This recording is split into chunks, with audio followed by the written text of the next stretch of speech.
So he hypothesized that Lemuria was the land route used to travel between these places. If you look it up now, the mainstream knowledge is that the lemurs traveled across thousands of miles of sea on rafts made of vegetation. I have a hard time believing that. They were like, you know what sounds more plausible than an island sinking? Get aboard! Lemurs building rafts. Zaboomafoo taking the lead.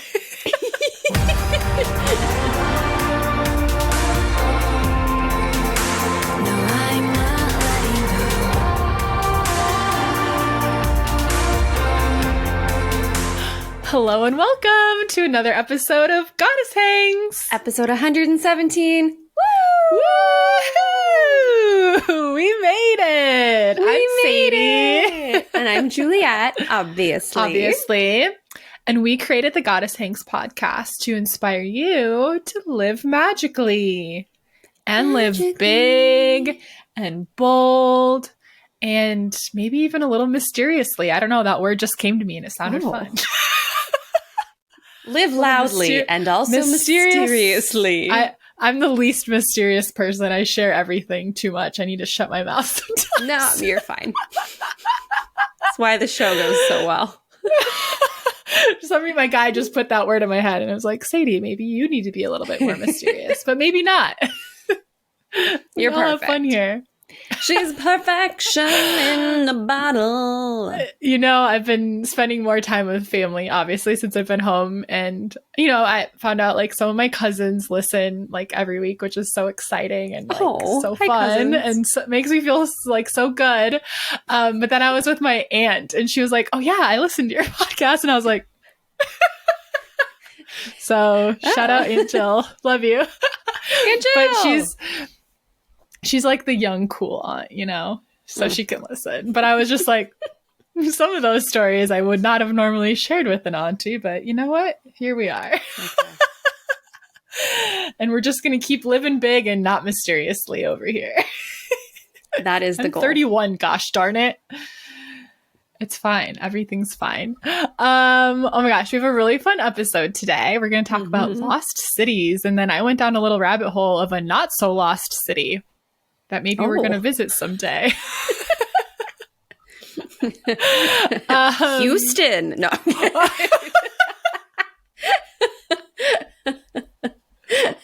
This week on the Baltimore.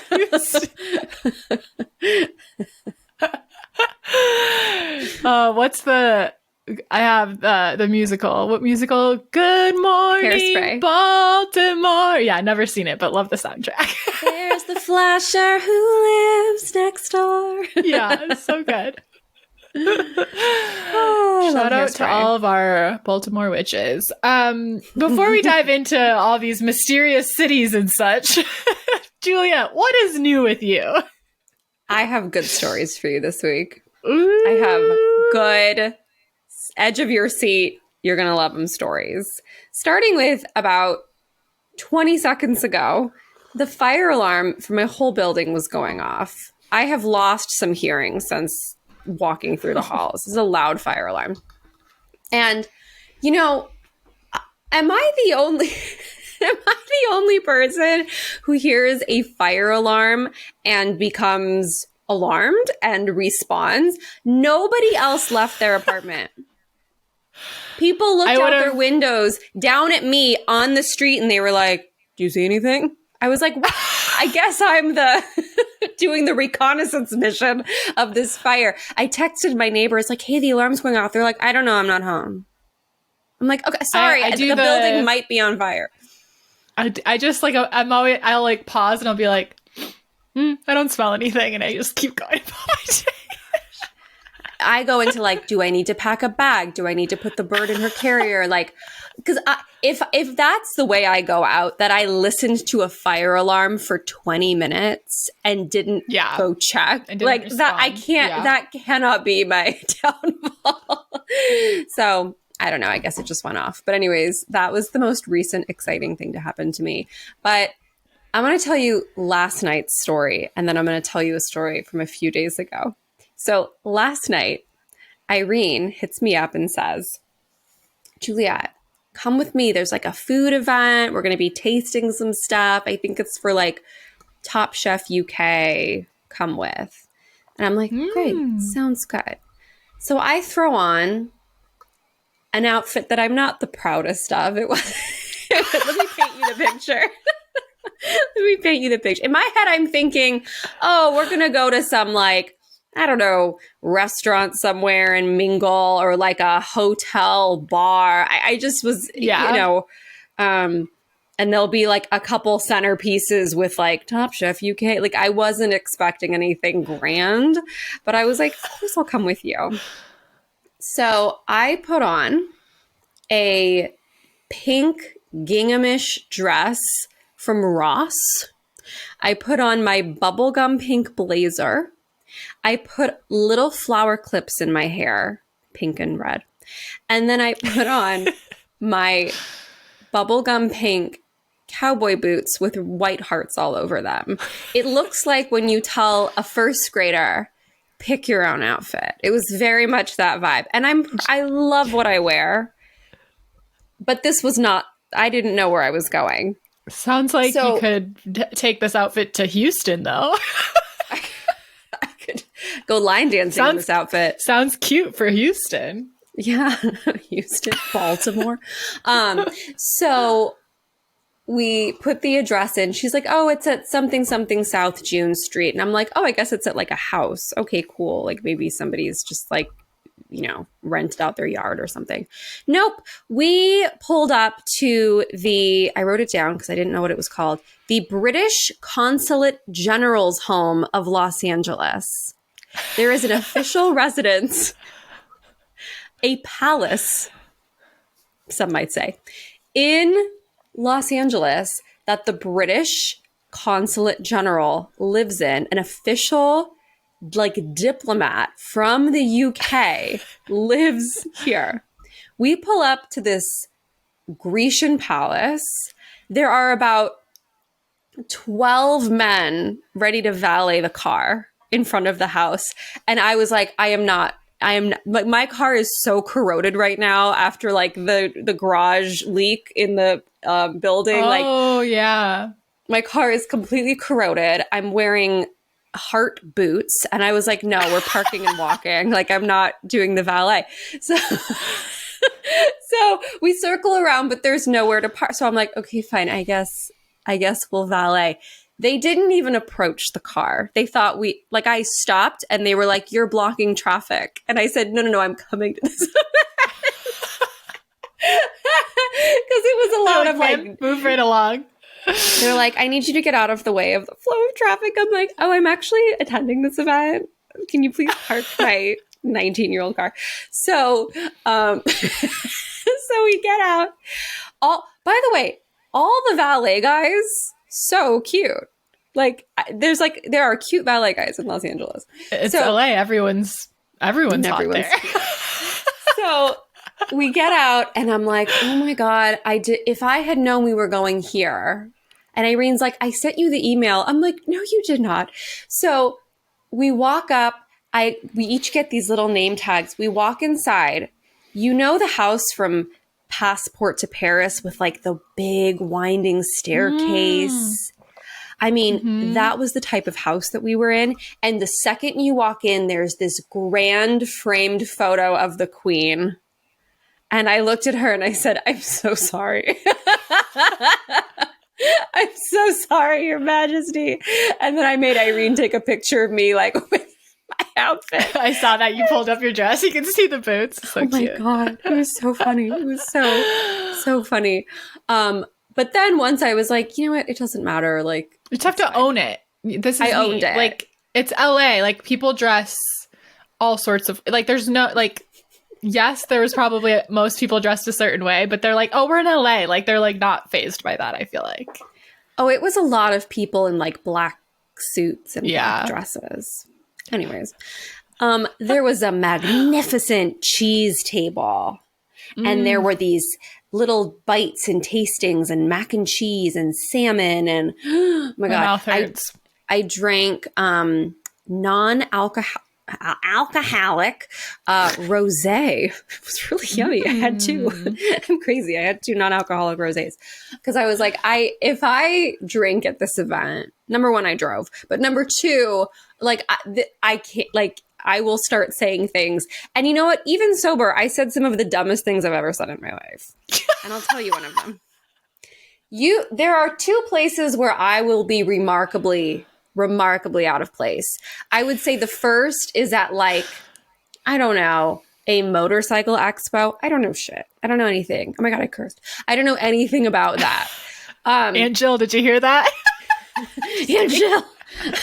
I never swear on this podcast, only in the privacy of my own home. And at a food event. I eat whatever's put in front of me. I'm not a foodie. I'm not a foodie. I almost said I'm married to I live with a foodie, but I'm not a foodie. So this official woman who flew here from England to share information on the food at this event. This just beautifully dressed British diplomatic government official. Mm-hmm. I end up in a conversation with her and she asks me the question. She says, so what would you say, my terrible accent, is like trendy in Los Angeles right now? Like what would you say is like a trendy food? And my stupid pink boot self said, I mean, there's a lot of frozen yogurt places.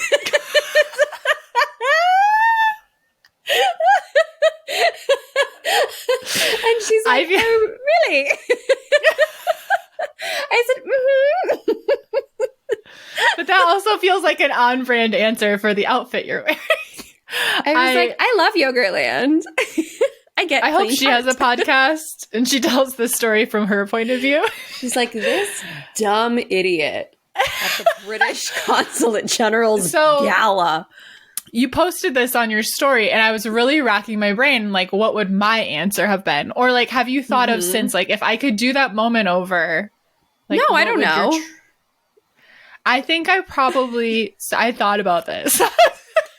I was like, I wouldn't know what to say either. I think I probably would have said sushi. I was say my second answer. My second answer, I was like, also, like, people love sushi. Yeah, we do have good sushi because it's fresher. I told like, Irene, she goes, you said frozen yogurt. I said, I did. I really did. And that I made a splash at the British event. So that's one story.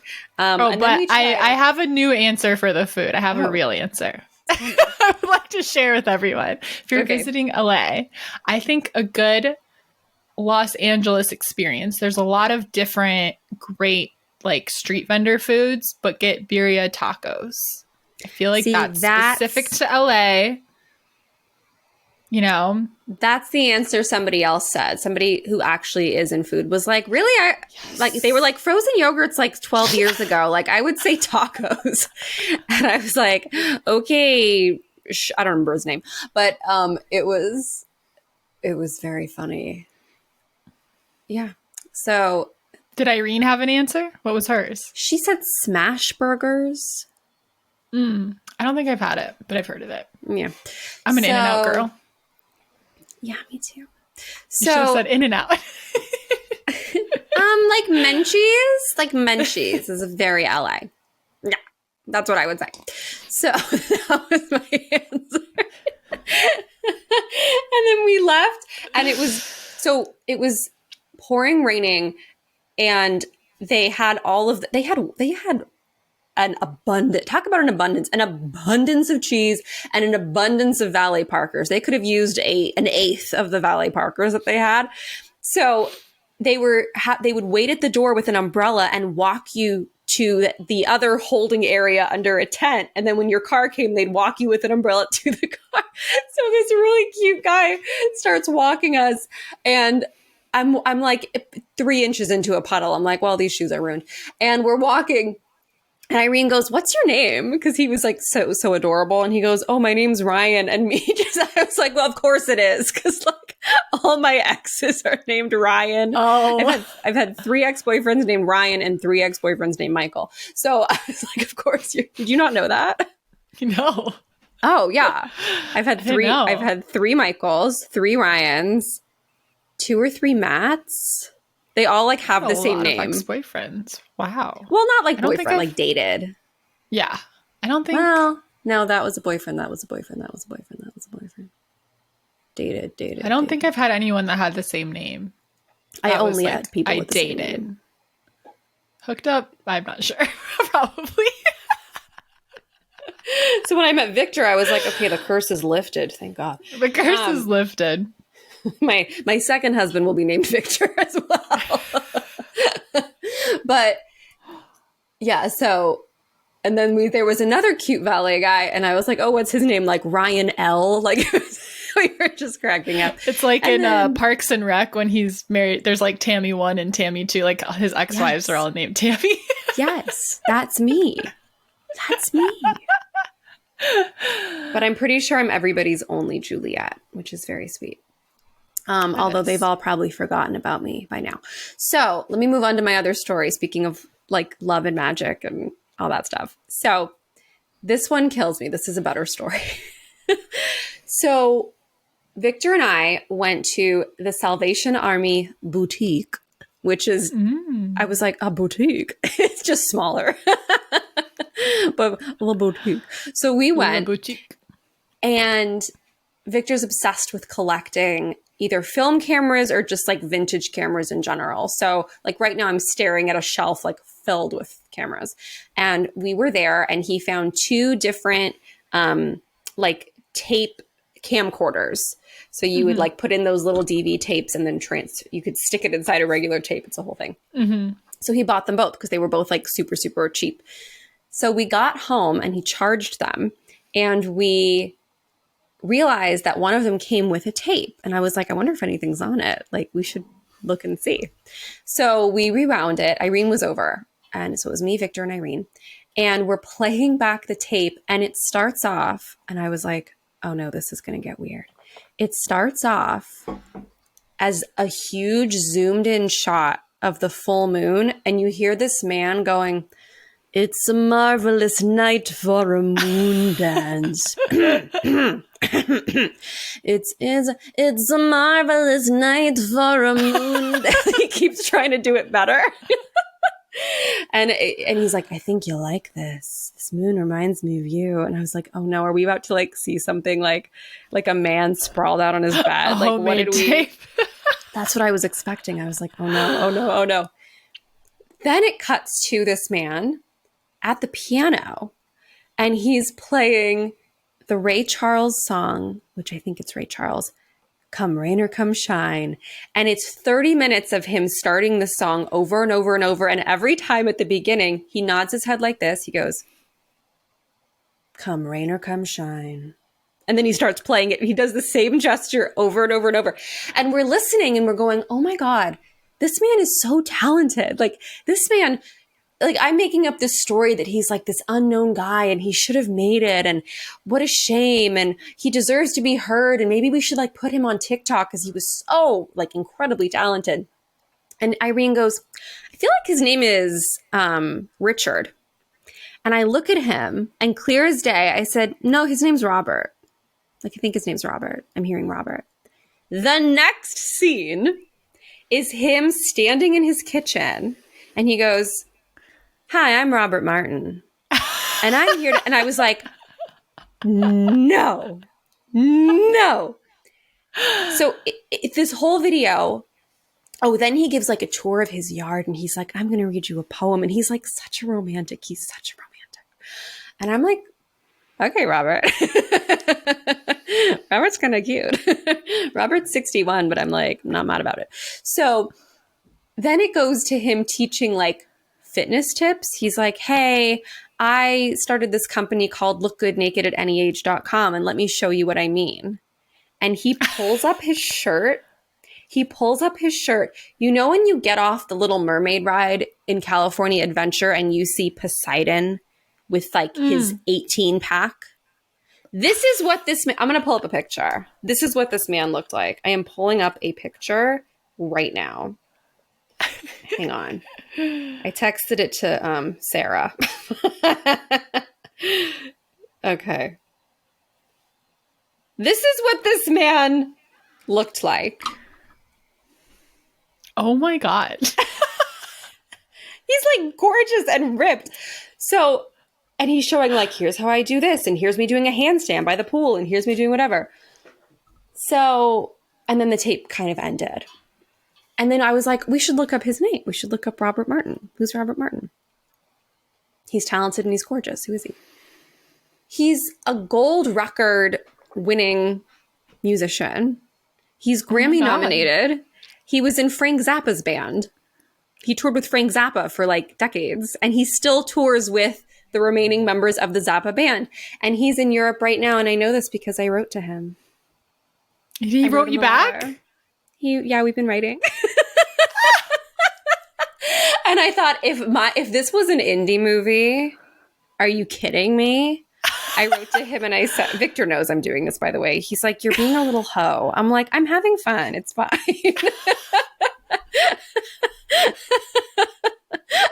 I was like, am I Lana Del Rey? Is this like my old man? Like, is he gonna, I don't know, pick me up in his Cadillac? So I don't have dinner plans with him. Although I wouldn't be mad if I did. But I won't. I will control myself.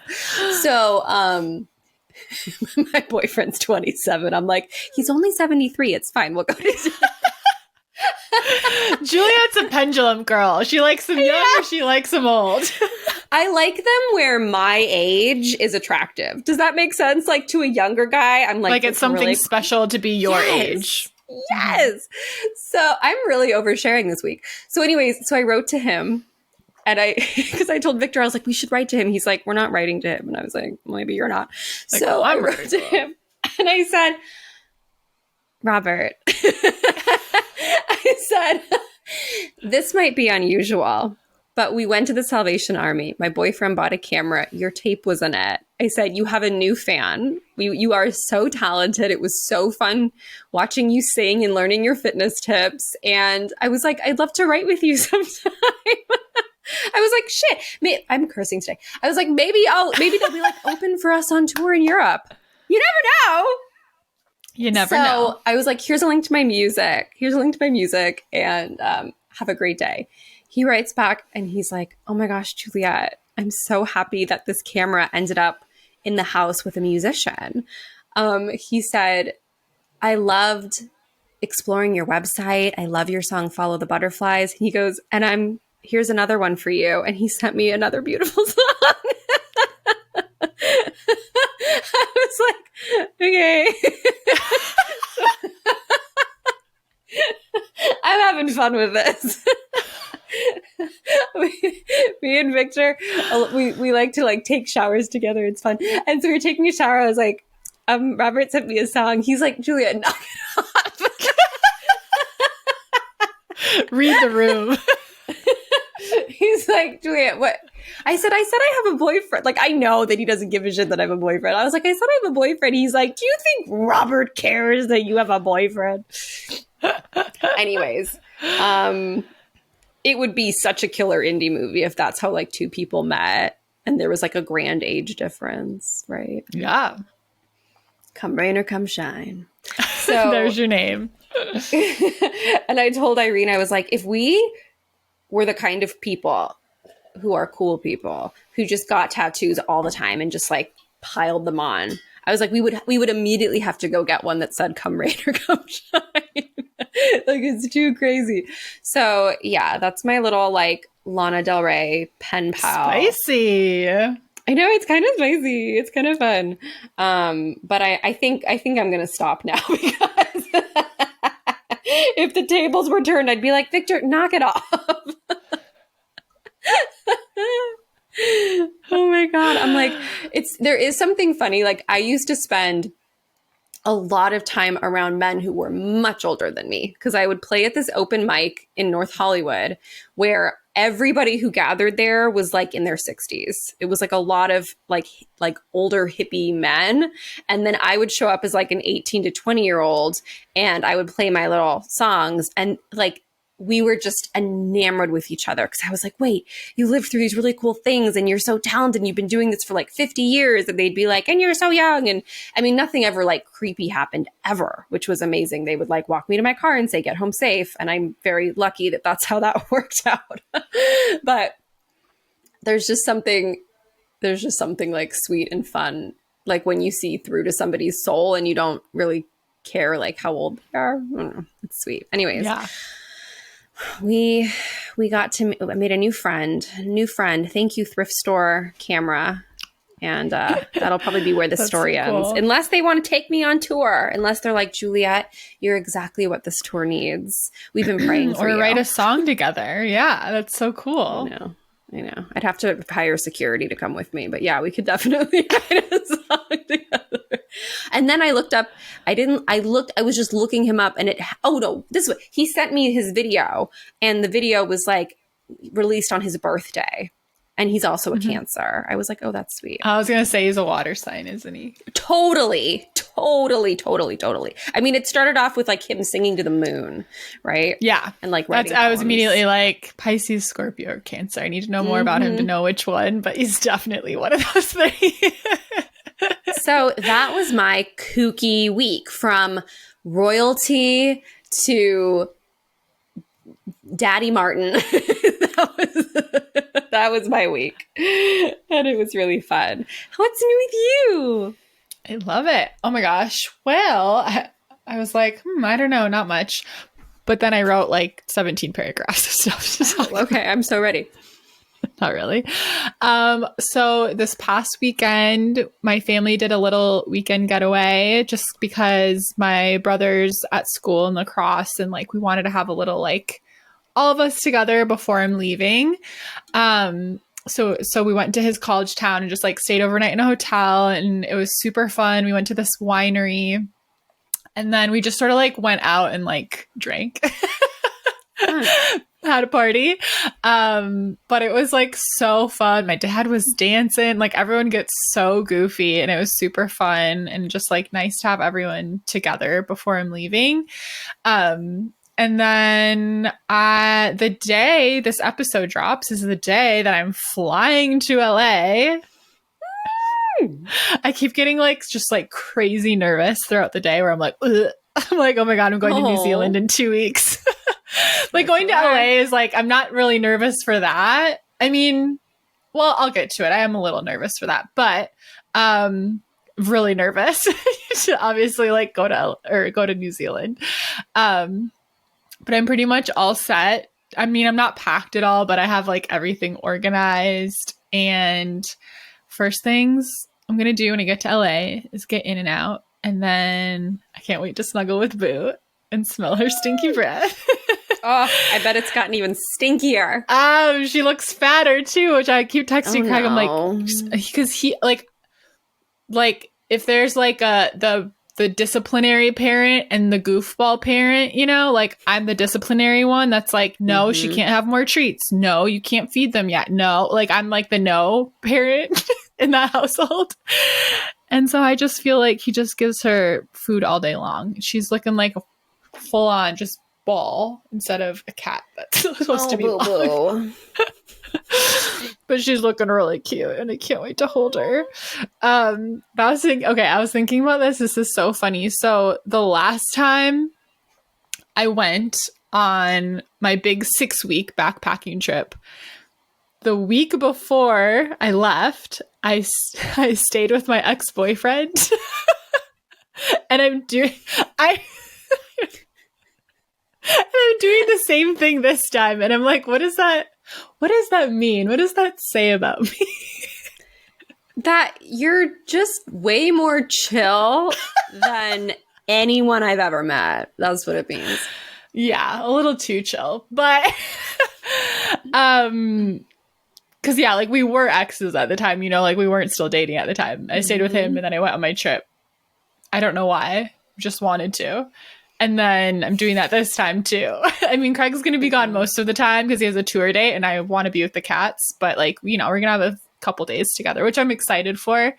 But I was just like, that's interesting. Why do I always do that?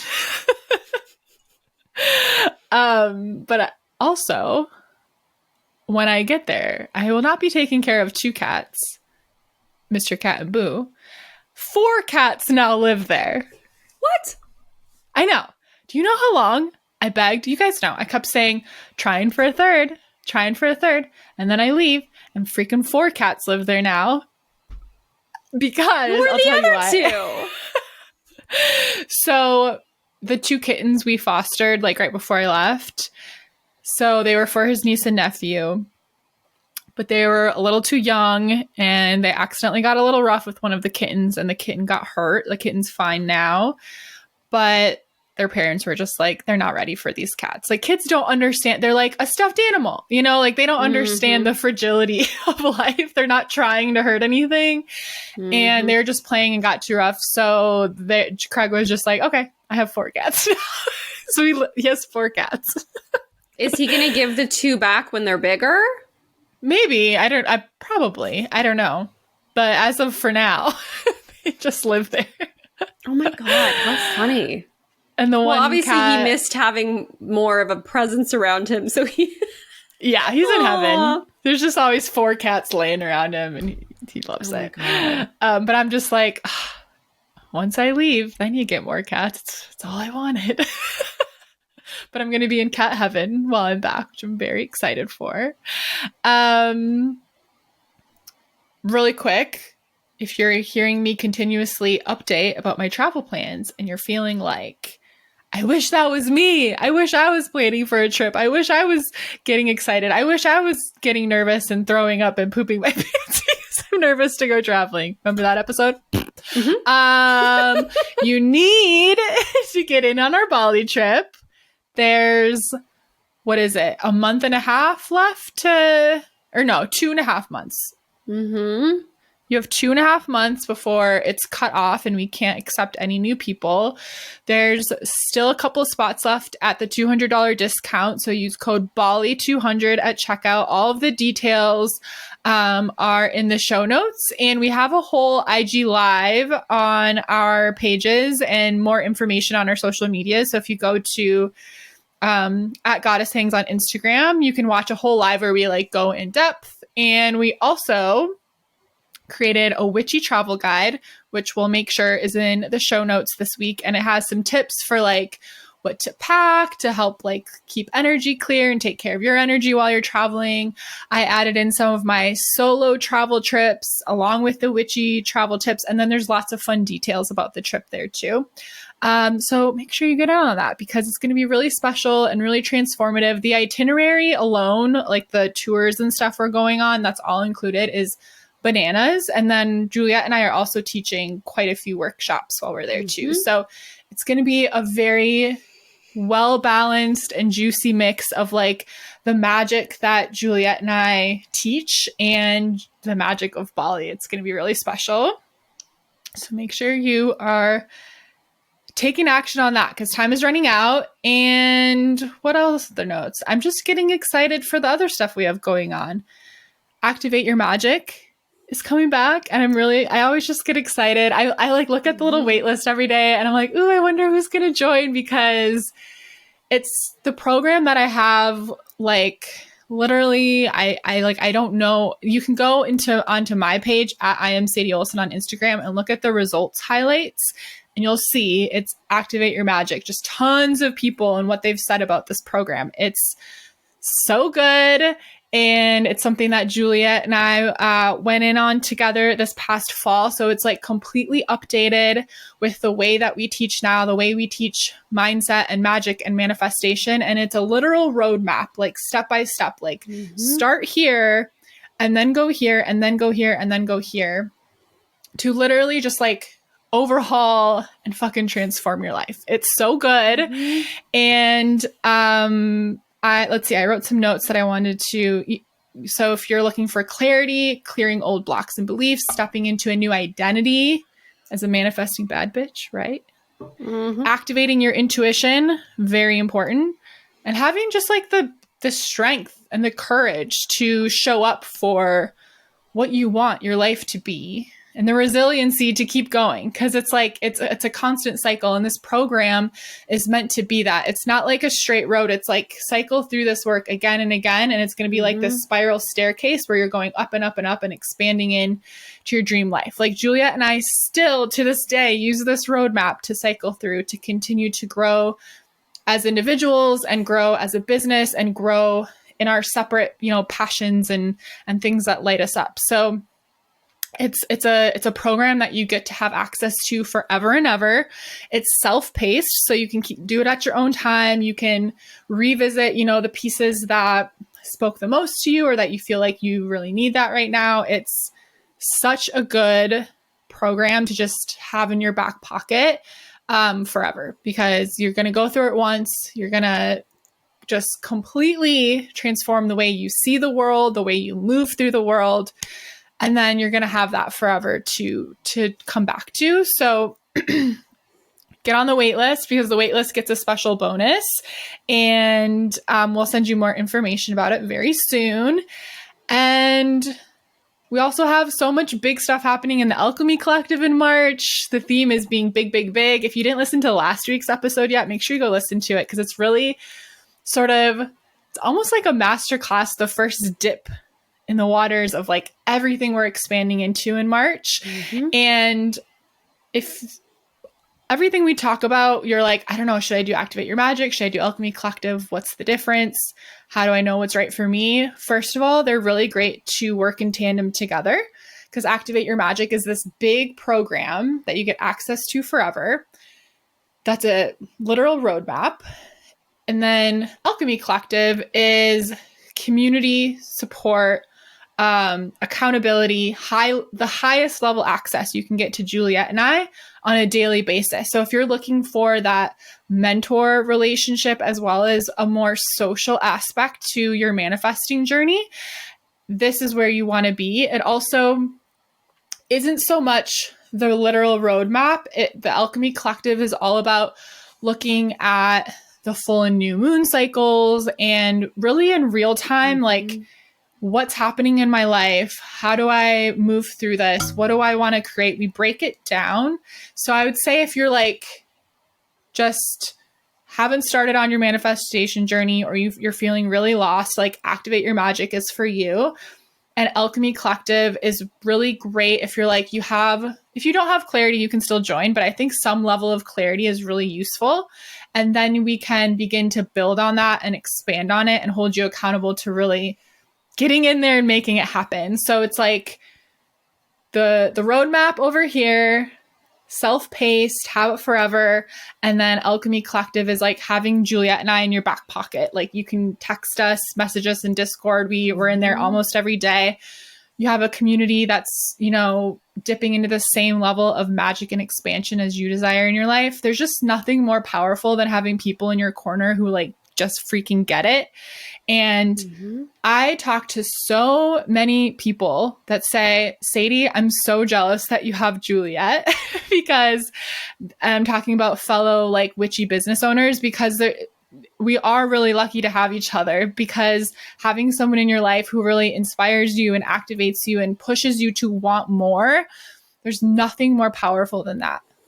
To have people who get it, who understand, who believe that anything's possible, it's fucking important to have that. And so if you want really close, high-level access to Juliet and I and a community that are in that energy, then you need to hop in the Alchemy Collective, because it's really freaking powerful.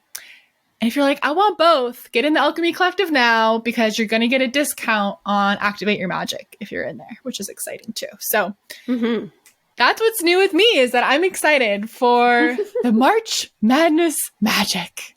We're doing lots of cool shit this month.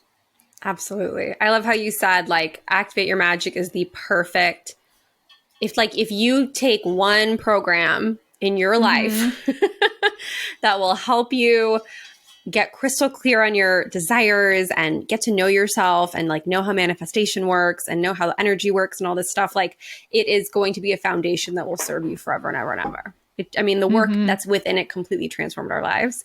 And then if you want to like calibrate your energy and hold the energy and be in high level energy and be in the magic of live calls with us. And if you want, it's sort of like the foundation and then like this really exciting upkeep and maintenance of the energy. And they work in tandem beautifully. And you'll know what calls to you. You'll absolutely know what calls to you, but they're both just spectacular. And the feedback we get, I'm just always blown away.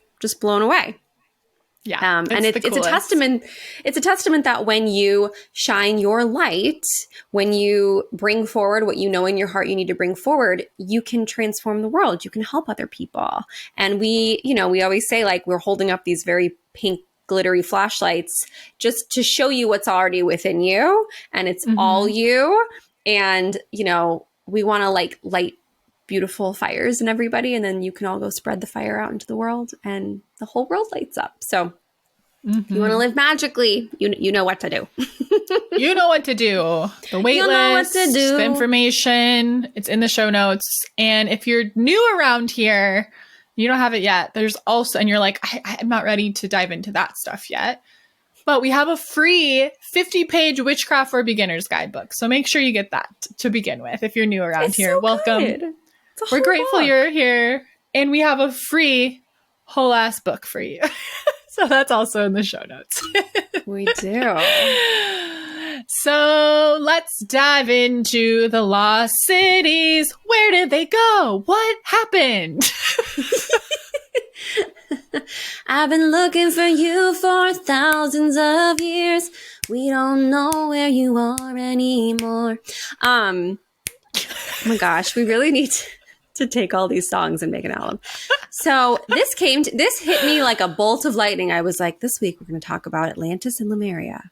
And it's going to be fascinating because definitely like once you sort of dip your toes into the spiritual community, and there's a spectrum of different interests and depths in here, that you are going to start hearing about Atlantis and Lemuria. Like you will, it becomes unavoidable. And I remember the first time that I think we all heard about Atlantis from a young age. It like shows up in cartoons and in the fountain in the Las Vegas.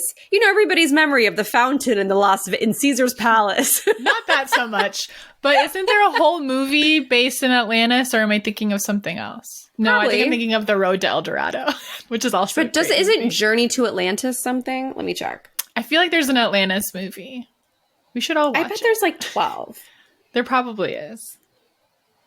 But Lemuria might be new for you.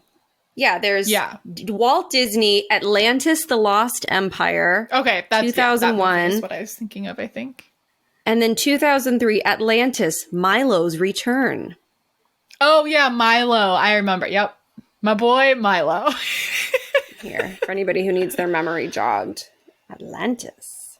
There you go. Oh, there we go. I was like, the frame froze for a second. I couldn't see, but I got a glimpse. That's what I was picturing in my mind. So we've all heard about this, Atlantis, maybe most of us. And what I knew about, I always thought we all agreed it was fictional. Like that's how we were raised. Like, oh, it was 100% a myth. It was totally a legend. It never happened. And then when we worked at the crystal store, there was this product that we sold there called Lemurian Mist. And if you want, we should sell it. It's so amazing. So good. It smells.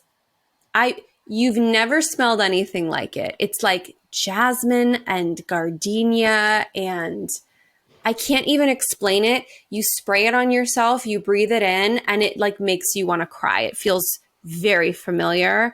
And I believe they make it in Hawaii. And it's in this deep blue bottle. And it was the best-selling product in the store. And I brought a Lemurian crystal that I have. I don't know if I can. I don't know if I can get the lines to show up on the camera. Oh, you can kind of see there's like lines in it. We'll talk about this in a minute, but these are like Lemurian crystals with these little lines that kind of remind me of like a vinyl record. These are said to be connected to Lemuria too. Lemuria. I always say Lemuria, but it's Lemuria. I know. I'm going to say it wrong this whole time. Just heads up. Lemuria. And I found out why it got that name. I did, I did my little scholastic research here. So, hey, while you have the crystal, do you want to say like what you're supposed to do with it?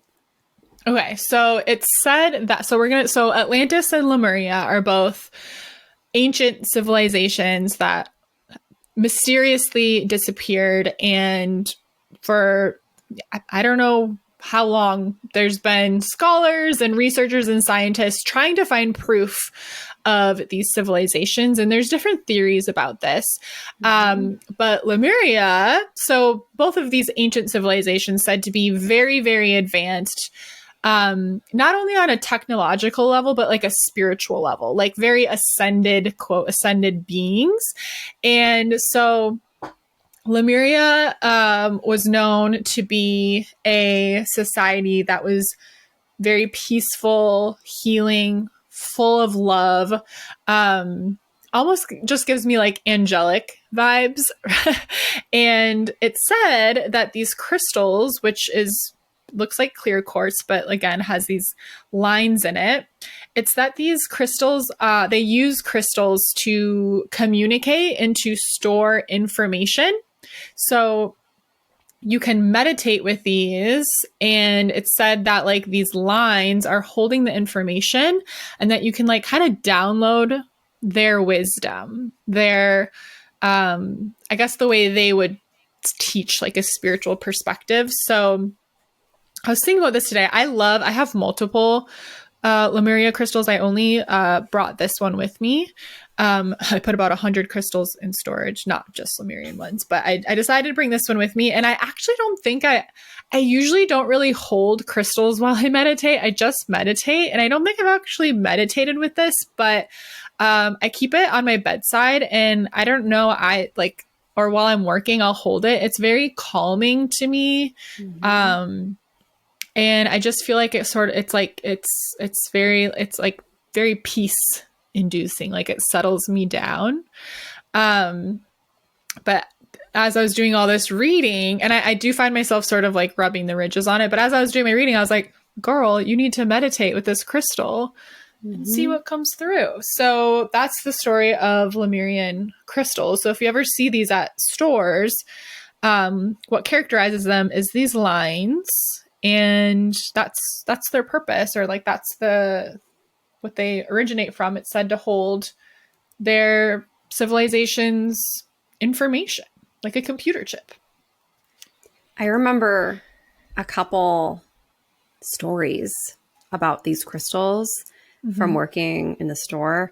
There was one story that when the miners discovered the Lemurian crystals in a particular cave or mine or something, they were all just laying out perfectly. They didn't have to be like pulled out of the earth. They were just like laying out, like waiting to be discovered. I don't know if that's true or not, but I like to imagine it might be. And then remember that one time that woman came in and was like, I put cameras on my property in Arkansas, and you can see the crystals floating above the earth.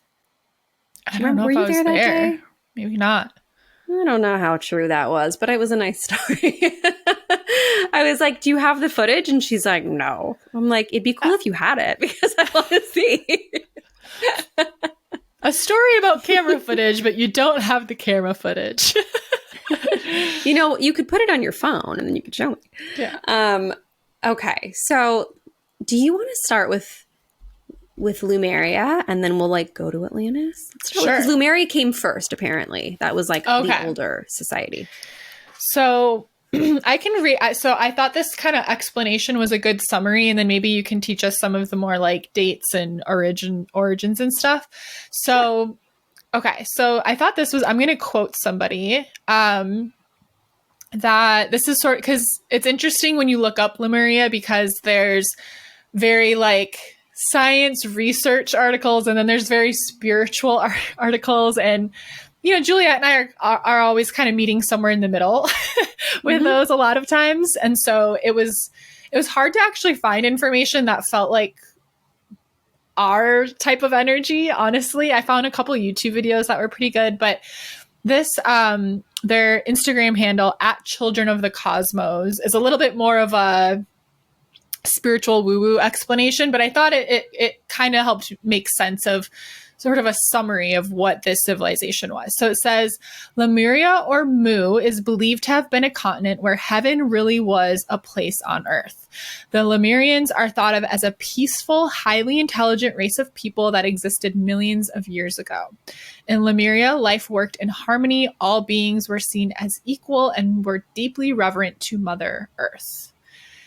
Many myths speak of there being a great flood or cataclysm which brought about the end and sinking of Lemuria. Some went into the ocean and shapeshifted into whales, dolphins, and the mermaids. Thought that was interesting. Others went underground into tunnels deep in the earth. Others became the stone people, and others fled to other lands. Those that survived went undercover, attempting to integrate with the rest of the planet. It is thought that the Lemurians became the shamans and healers of the globe, sharing their healing gifts and passing them on. This may be why so many of the world religions, lineages, and healing modalities are so similar when you break them down in essence, because they came from the same place, Lemuria. Some believe that there is a Lemurian civilization living within and underneath Mount Shasta, a volcano in California. And I was like, whoa, whoa, whoa. So then I went down a whole rabbit hole that we'll get to later with Mount Shasta. We will definitely be taking a field trip there someday. But let me finish this. She says, or they say, I believe that the first wave of star seeds to come to Earth lived on the continent of Lemuria. My soul's memory of Lemuria is one of crystal clear waters and crystal mountains, a paradise, Garden of Eden type of feeling, where we were at one with nature and saw everything around us as sentient beings. We communicated with trees, flowers, and animals. Perhaps you too believe that heaven really can be a place on earth. Perhaps you are part of the transition team who at soul level are devoted to creating this kind of harmony on the planet now. It's easy to get overwhelmed by the state of affairs on the planet now, but you are being encouraged to keep holding the clear vision of the future. It is closer than you think. So you'll find, if you research this yourself, there's a lot of people that say, oh, I had a past life in Lemuria, or I'm descended from Lemuria. So this person, I think, is referring to their past life there. It kind of reminded me of like Avatar, like being so connected to the earth, being so at one. Sounds very dreamy. So I thought that was a really helpful way to sort of understand from a spiritual aspect what it was kind of like if you were Lemurian living in this ancient civilization. I'm going to add to that, because here's some stuff I found, which I love so much. Everything on this list, it might be true. You know what I mean? It's nice. It's fun to think about. Yeah. I know. I was like, is it really hurting anybody to believe that there was a place once where people got along? So Lemuria was a matriarchal society. Compared to in Atlantis was patriarchal. It was a 5D civilization on Earth. And there was this thing where the people who lived could go from 3D to a different state. Like they were sort of, somebody described them as like being more jelly-like. They could move through the dimensions. And I also read that that Lemuria was colonized by star people from like the Pleiadians, the Lyra, the Arcturians, and the Sirians. That there were lush tropical mountains and waterfalls, that they had special gifts, healing crystal technology, working with the light to heal, living in harmony with one another in nature. That's always a big theme. And to help Earth, Their purpose was to help Earth join the galactic community, a place where star beings and humans could walk freely and intermingle. Now, I have a particular opinion about starseed star beings. I think sometimes people call themselves that, and they're like, everyone else here is just a sheep, and I don't like that. But perhaps you are from another star. Who am I to say you're not? If you're drawn to energy work, if you hear crystals talking to you, if maybe you're interested in Reiki, you may have a past life in Lemuria. And let's see, they were closer to spirit. They lived in really close community. They were never alone or isolated, very connected to animals. And they believe that the remains of it are on Easter Island. With those stone people statues that you mentioned. So that's sort of like the vibey vibe, but I can get into more specifics. But I want to hear more about Mount Shasta, actually. You want to do that now?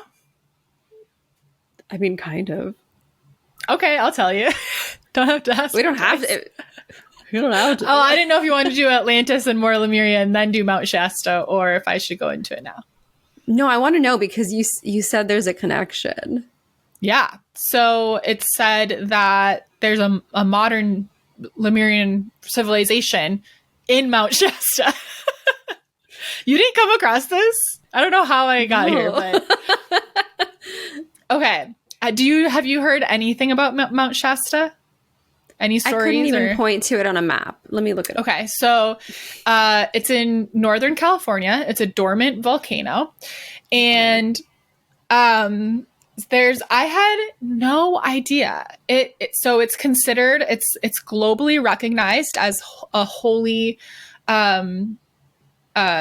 Like there's so many unexplainable happenings there, some kind of scary, some really miraculous and amazing, just so much. So this first article I'm going to refer to is on mysteriesunsolved.com. And so there's a couple different ideas or theories about what's going on at Mount Shasta. But I would argue probably the most popular one, or maybe just because this is what I was researching, so it felt like it to me. But a very popular one is that the Lemurians have a civilization like in Mount Shasta, like inside of the mountain. And so the mountain is one of the world's 7 holy peaks.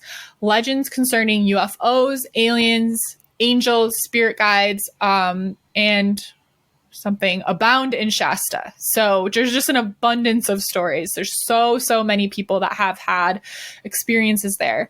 And some claim that Lemurians reside in the underground metropolis of Talos, which serves as an interplanetary and interdimensional portal.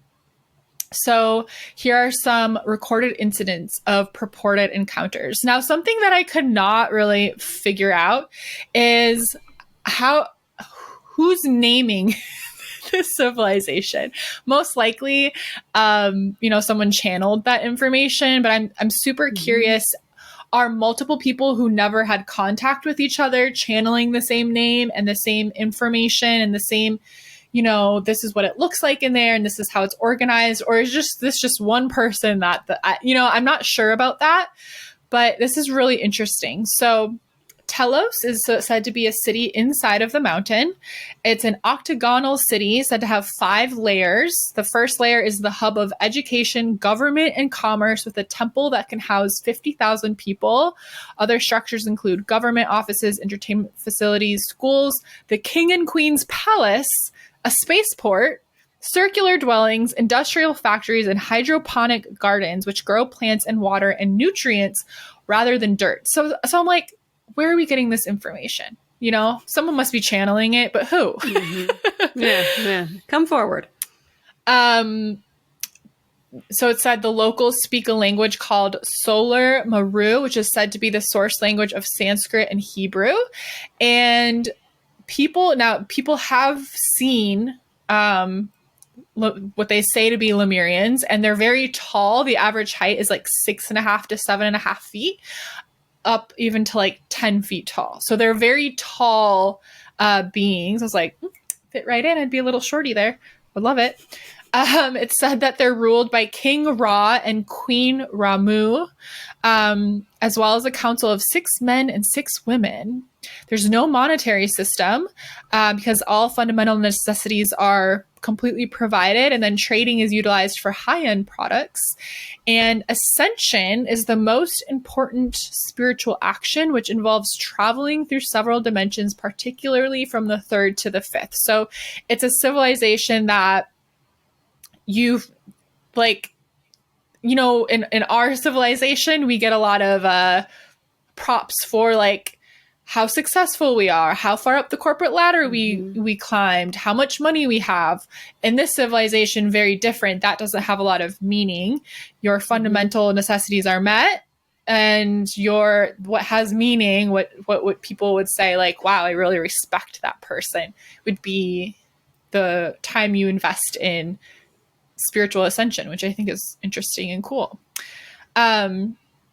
So then it said the Talos and Lemuria's history. So how did this town come about? This town, city, I don't know. So this is one idea. The age of Lemuria, according to one, lasted from 4,500,000 BCE until 12,000 BCE. Aliens from distant universes arrived to build a paradise. Around 25,000 years ago, nuclear weapons were used in a battle between Atlantis and Lemuria over ideas, and they disagreed about how to basically interact with the human race. Like, one of them wanted to let us figure out on our own time, like, how to advance, and one of them, I can't remember which was which, but one of them wanted to be like, no, like, let's help them technologically advance. It's right here. The Lemurians thought that less evolved societies should be allowed to evolve in their own times, and the Atlanteans felt that they should be regulated by higher civilization. So the Atlanteans wanted to, like, rule the humans, and the Lemurians were like, no, that's not our business. Let them be. So before the conflict that annihilated Lemuria, its priests petitioned that this city beneath Mount Shasta be built to save its population and its archives. And so that's what they did. Talos received its records and sacred fires. Like, that must be a part of what they do. You know.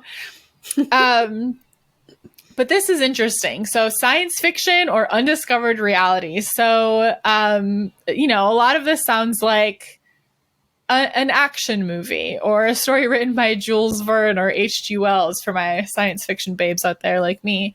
But, you know, like, what kind of proof do we have? What are we doing to sort of figure out, where do these stories come from? And it's really interesting. So let's see. So this is a lot of this is speculation, because there's a lot of people saying everything's covered up by super top secret government things. The government swoops in as soon as something is seen or witnessed. So it's hard to say how much of this is speculation, but it's very interesting. So according to some people that study this, the remnants of an undersea Lemurian metropolis were discovered between Maui and Oahu in 1972 and were covered up in a high secret U.S. Navy intelligence mission. In 1995, Japanese divers discovered the ruins of what is thought to be a section of Lemuria off the coast of Okinawa. And scientists, archaeologists are investigating the discovery and have concluded that the structures were built by humans of an old undiscovered civilization. So they're not saying, yeah, definitely Lemuria, but it's very interesting. So there is some stuff, but specifically Mount Shasta, there is just an absolutely undeniable amount of reports from people of UFO sightings, these interesting cloud formations of the government being seen just around, and hikers disappearing and reappearing and having stories. There's too many stories for it to be like there's nothing going on. I don't know what is going on. Is it Lemuria or is it something else? But it's definitely a portal. There's definitely something going on there. And what was really fun was I was trying to find different YouTube videos and honestly wasn't impressed by that many of them. But I went to the comment sections of those YouTube videos, tons of comments of people saying, I live here. This is my story. I visited there. This is my story. Some of the most interesting comments were made by people that were Native American and indigenous to that area, and their long history of stories that go back and back and back of this being such a like place that was considered like so holy, so spiritually important. So it's just really undeniable. And something that's really cool that happens there are lenticular clouds, which are these circular clouds. They literally look like UFOs, but they're actually clouds. And these only happen in a couple places in the world. But these clouds, people say, they come and they'll be moving clouds, these circular clouds, they'll be moving and they'll stop over top Mount Shasta, sometimes for hours or even days. And someone said, or a couple comments actually, and this is me just being in the comment section of YouTube videos, they said, yeah, whenever those lenticular clouds show up, the government helicopters zoom over there and they'll circle for hours. So no. They're trying to figure out, and one theory is that these clouds come as cover when the Lemurians are coming in and out of the volcano with their ships. And I don't know who's watched the movie Nope, but this is literally like, I was like, oh, like this is this where they got that idea from? Because in Nope, like I'm not really spoiling anything, but a cloud comes to like cover up this UFO situation, right? Very interesting. So there's tons of accounts of miraculous healings occurring. There's a story of a little boy that just literally disappeared out of thin air and reappeared 5 hours later as if nothing had happened. Like to him, like time never, like no time happened. Like he was just like, what do you mean? I've been here the whole time. Just this little boy. There's other accounts of like hikers disappearing and being like, oh my gosh, I was taken to this cave and then this tall woman with blonde hair came and saved me and brought me back. There's just all of these just bizarro stories. There's even accounts of people saying that they've seen Lemurians walk into stores and buy things around Mount Shasta. People saying I was sitting in the park and I saw this figure walking by. There's something going on there. So it's very interesting. And I really want us to like take a trip there at some point and like hire like a local guide to like take us to, because there's certain spots that are said to be like vortexes on the mountain to like meditate in and connect. But it is said that like their civilization is in the quote 5D.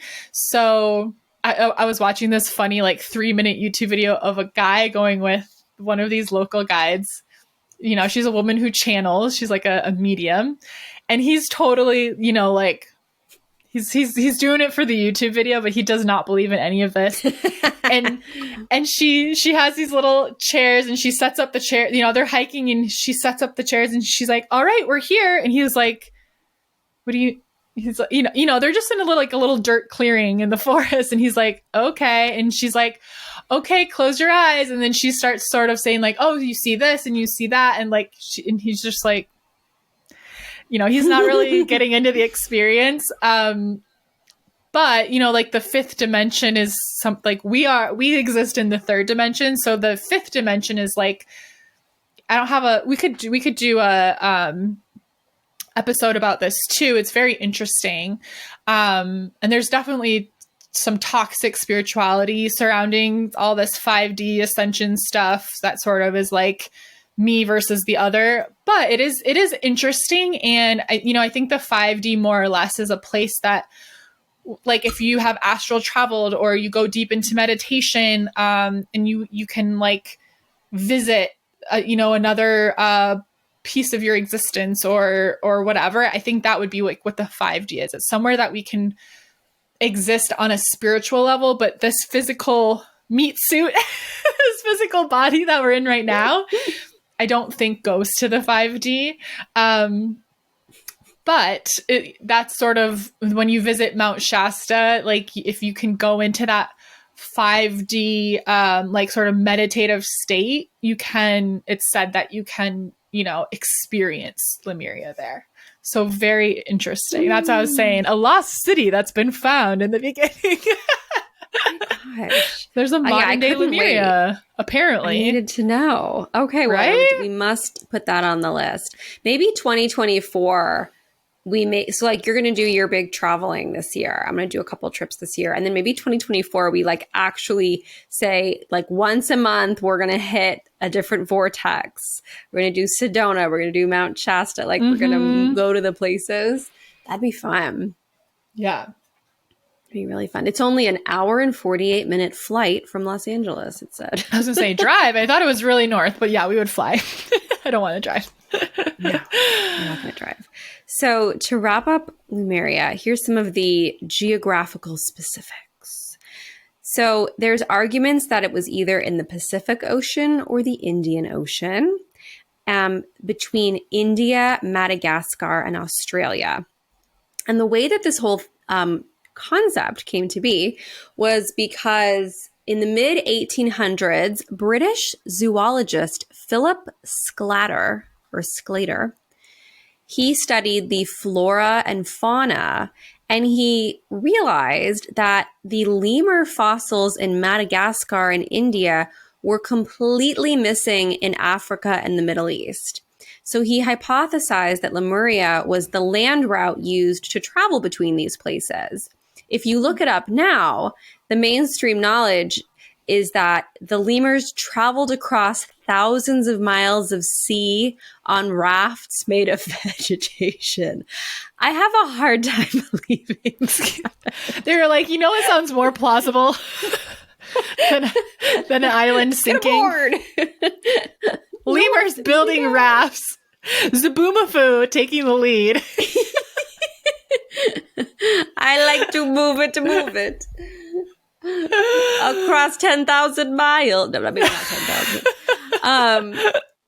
In 2013, there was a CNN article, and it was also published, a similar finding in National Geographic, that there were traces of 3 billion year old zircon found on a 2 million year old island. And they theorized that it came from a lost continent found under the Indian Ocean in the same spot that Lemuria would have been in. And then also in 1966, if we were to believe that it was in the Pacific Ocean off the coast of Peru, 6,000 feet below sea level, there were man-made pillars found, just like an underwater structure.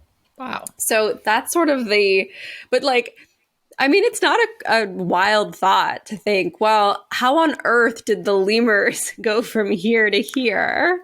Right? Yeah. So I didn't realize that it was like Lemuria. Yeah, that's what I was like. I saw that and I was like, Lemurians. How interesting that's the name. Lemurs. Lemuria. But now I'm picturing them like, get in the boat, son. We're going to travel thousands of miles on rafts of vegetation. My favorite part of researching all of this stuff is like, there's always the big argument of like, this could all just be a conspiracy, or this could all be made up. And it's like, I was talking to Victor last night. I was like, what do any of us know? What do any of us know? Like, we've been shown a map. That maybe that's the map. Right. It's just fun to be open-minded and think that, who knows?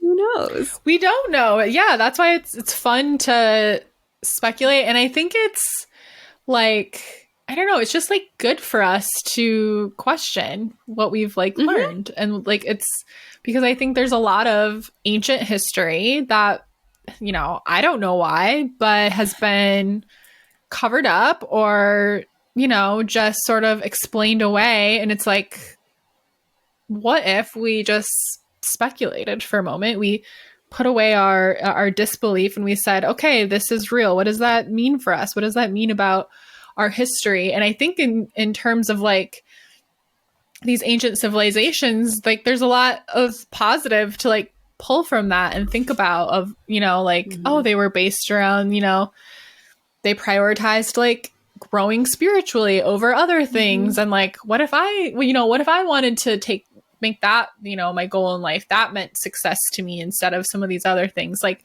there's pieces of the society that I was reading and it just felt really good. I was like, yeah, like that is something. I'm much more impressed by, you know, having a conversation with somebody who is on a spiritual journey and curious and figuring themselves out than someone who's like, you know, I just got this fancy car. I think that's still fucking cool too. And I want to have a nice car and I want to have a nice home and all of these things. But in terms of, you know, what I value even more and what I think is really special and such a metric of success is those kinds of things. So I like learning that about these ancient civilizations. I know, it kind of makes you feel, it opens your eyes to another possible way of living. And I'm sure I've said this before, but it was a mind-blowing concept to me that intelligence and technology and all these things don't go in a linear fashion.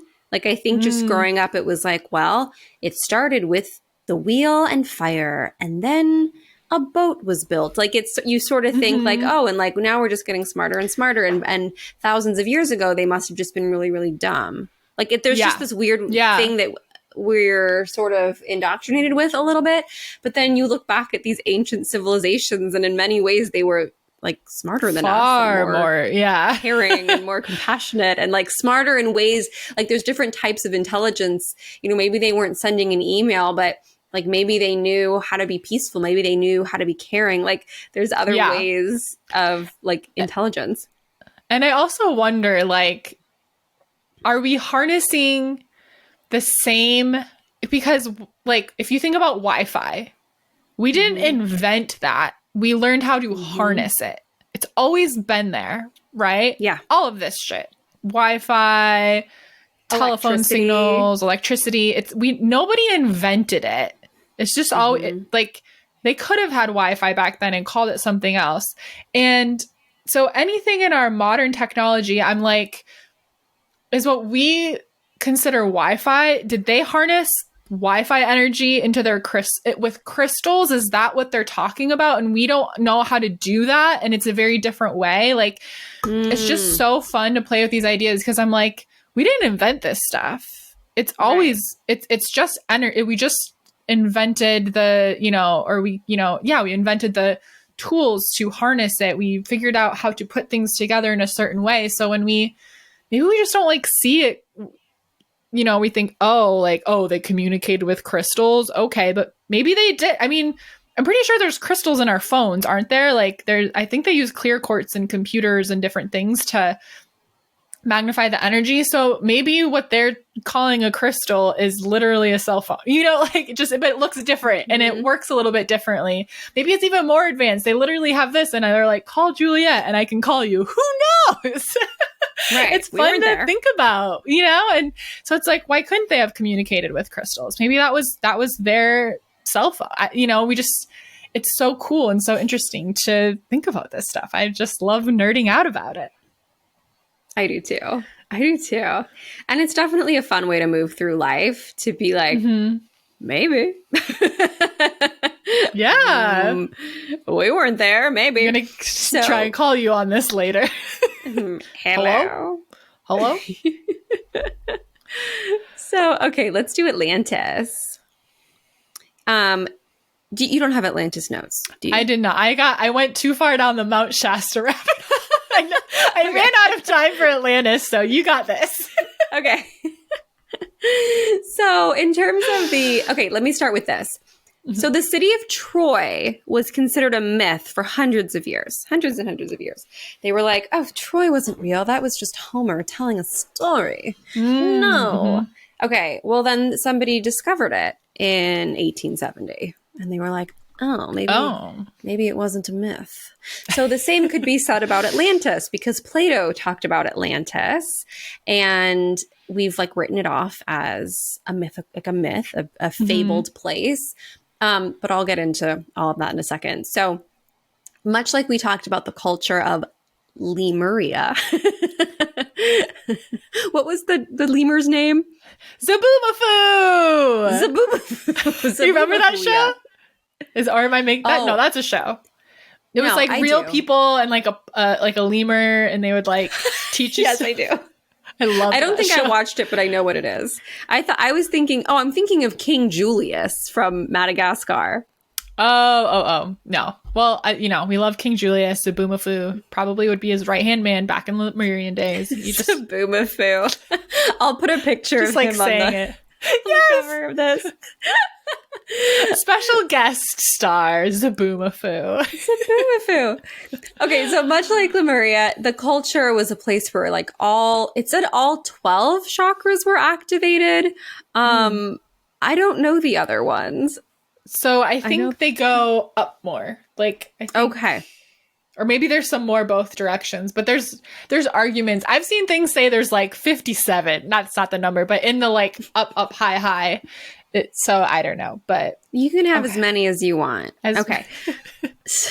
I identify as a 7 chakra kind of girl, or is it 8? There you go. No, I can't remember. Panicking. They could harness Shakti energy. They could move from formless to form. They lived longer. They understood the power of positivity. They were naturally psychic, and they stored information in crystals. So, not too different. I feel like it was a bit more masculine energy. I feel like Lemuria was more feminine energy. And I think I saw that. Ran the show. Mm-hmm. Okay. So it was a city that was described as busy all day and night, rich in trade, with languages spoken from all over.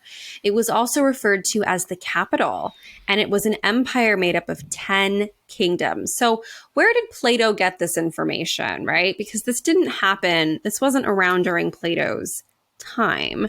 So Plato was an ancient Greek philosopher, and he had an ancestor named Solon who visited Egypt, and this information was passed down like through his family, and it was very specific information of like from the time that this happened. They said, oh, well, Atlantis was here 9,000 years ago. So this would have been 2,600 years ago when he heard about it. So basically if we're doing the math, Atlantis went under 11,600 years ago. And all this information came through. And so including the fact that it was made up of concentric circles, 2 of water, 3 of land. It had an opening to the sea at the south and mountains to the north. And interestingly enough, that area is called the Atlas mountain chain.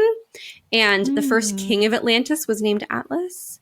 And they talked about there being an abundance of gold, which in the region I'm going to tell you where they think it might have been. There was an abundance of gold, and there were mountains to the north and an opening to the sea in the south. Wow. So, also Herodotus, the Greek father of history, mentioned Atlantis. Like, well, yeah, there was Atlantis. Like, people spoke about it. Like, yeah, it was a thing. They were very like casual about it. Clear. And they were actually, ancient Romans were amazing at documenting everything. Pomponius Maya from 2,000 years ago talked about a place called Atlante. So they wrote down everything. They made maps. They were very kind of obsessed with documenting their lives and their history. And there are some theories. So I'm going to show you a picture. They said it was engulfed by flood and fire, and it sunk beneath the sea. So in the Sahara Desert, actually, no, it's not the Sahara Desert. In the Mauritanian Desert, excuse me, there's a Richat structure, 25 miles in diameter. Plato said that it was 350 miles in diameter, so it's a big discrepancy. But there's this thing called the Eye of the Sahara, so I'm going to show you. So here's what they said that Atlantis would look like. Okay. An opening to the sea in the south, the concentric circles.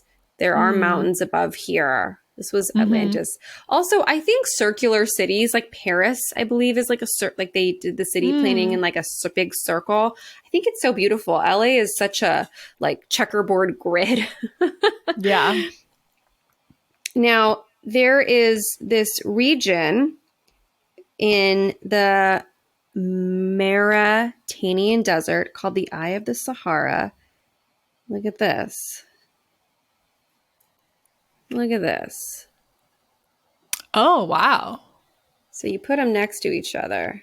Yeah, it's really similar. Looks the same. It's really similar. And here it is all dried out, like on top. Okay. So this is what's interesting. There was a cataclysmic event on planet Earth exactly 11,600 years ago. They've proven this. It was called Meltwater Pulse 1b, and it was the biggest single rise in sea level that ever occurred.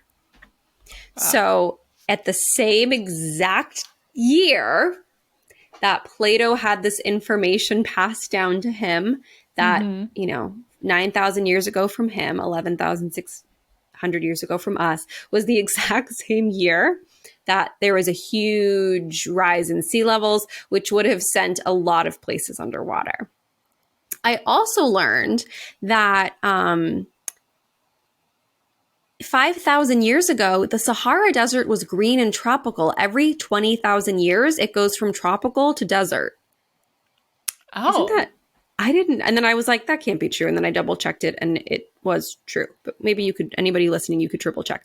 But like it goes, I mean, the earth changes, right? Yeah. So I was like, what? So, because you look at this, it's like in the middle of this dry desert. You're like, no, Atlantis was like beautiful and tropical and lush. And it was like, yeah, well, that region was that way 5,000 years ago. Wow. And so there's just like, and then people like with Lemuria have, their past life memories and they channel different things. I personally 100% believe that Atlantis was a place. I just believe it was. I'm a little less, I think it was, there's just something in my soul is telling me. Take that for what it's worth. But I feel like it was a place. I think the timing of the cataclysmic event is just bizarre. I think the shape of that region and like knowing how it changed over history is bizarre. And it's like, we can only, I don't know, like even with all the tests in the world, we can only know so much. And there's just something familiar about this place. I'm like, of course there was. And the fact that the Romans, who were just such documentarians, they discussed it. They wrote about it. They would put it on maps. It's just interesting to me. Yeah. So, scientists think that the Eye of the Sahara is just a geographical event. They, don't believe that it was Atlantis. There's just different theories about, what it was or where it was. And there are people just on a mission to prove that it was there and that it was real. And I just, I loved starting this with, people thought the city of Troy was a myth. They thought, oh, Homer just wrote a story and then it was discovered. So yeah, it's fun to think that, in our lifetime, like maybe there'll be a big discovery about this. Who knows? I like to think about, I think it was in the 1920s when they found King Tut's tomb. And just it opened up this whole world of like information and, and I'm sure there's different beliefs of should we have left it alone or whatever. But it's, you just like my point is at any moment something could be discovered. Yeah. that like just changes how we think about history. And I'm circling back to that interesting point about when those clouds come, the government helicopters go crazy around Mount Shasta. Like, why would clouds be a threat? It's a cloud. They're trying to spot the ships that come in and out, or or understand why the clouds, do that over Mount Shasta. Basically what I read is, I don't know where else in the world it is a cloud formation that happens, but it's very rare, but it happens regularly there. So it's just, it's even more rare that would, happen all of the time. So it's interesting. And I was just thinking about how like ancient history, even modern history, it's part of the reason why I love traveling so much, because you travel somewhere new, and like even before I really like understood my intuition, developed it, became psychic, like I'd go somewhere and just feel it and be filled with emotion and be filled with like, I feel like I would see like flashes of the things that had happened there. Like when I went to the Acropolis in Athens, Greece, like I just started sobbing because I was like, battles have happened here. Ancient philosophers stood here, and I am here, like little me, and all of the history has happened. And I just started getting excited because I'm like, oh my God, I have to get to Mount Shasta ASAP. It's this vortex. But Bali is a vortex. It's a famous vortex. Some call it like the center of the universe. There's all these names for it. So we're going to need to do a little bit more research on vortex stories in Bali. And maybe come back with that next week, because I was like, oh shit, we're going to a vortex. I already got a vortex on the list this year. So we'll update you on that vortex situation, because that's going to be fun to research. But it's just, I love history. I love ancient history. I love how curious we are as humans. I know. Like it's important to us, and it has meaning to be able to look back and understood what once was, right? There's like that story of like, we need to know history, because otherwise history repeats itself. Yeah, it's just cool. And I really enjoyed doing this research. I think maybe everything that's out there, some of it's bullshit, some of it's real, but I feel pretty confident that these civilizations existed. There seems like there's pretty good proof for Atlantis, and maybe not as much for Lemuria, but their stories are so intertwined. I'm just like, if one was there, the other had to be there. And I like that. I don't know. I think it's cool. I think it's special. We would love to hear your thoughts. If you want to comment, if you're on YouTube, do you believe in Atlantis and Lemuria? Did we miss anything? Do you know anything interesting about these stories? And just reminder, we have the Activate Your Magic waitlist happening right now. We're always welcoming new people inside of the Alchemy Collective, our amazing membership space where you get instant access to over 30 hours of amazing content plus 6 live calls every month that you can show up to live, or you can catch the replays. They're always available. And we have the Bali trip. So come to Bali with us. Come visit a vortex with us. Come make some magic with us in Bali. And thanks for being here. We're so grateful for you all. And have a Lemurian day. Oh, yes. All right. Oh, follow us on social media at Goddess Sayings, at I'm Sadie Olson. I'm at Juliet.Piper. Thank you so much for everything. It's a joy to do this every single week, and we will see you next time. Bye.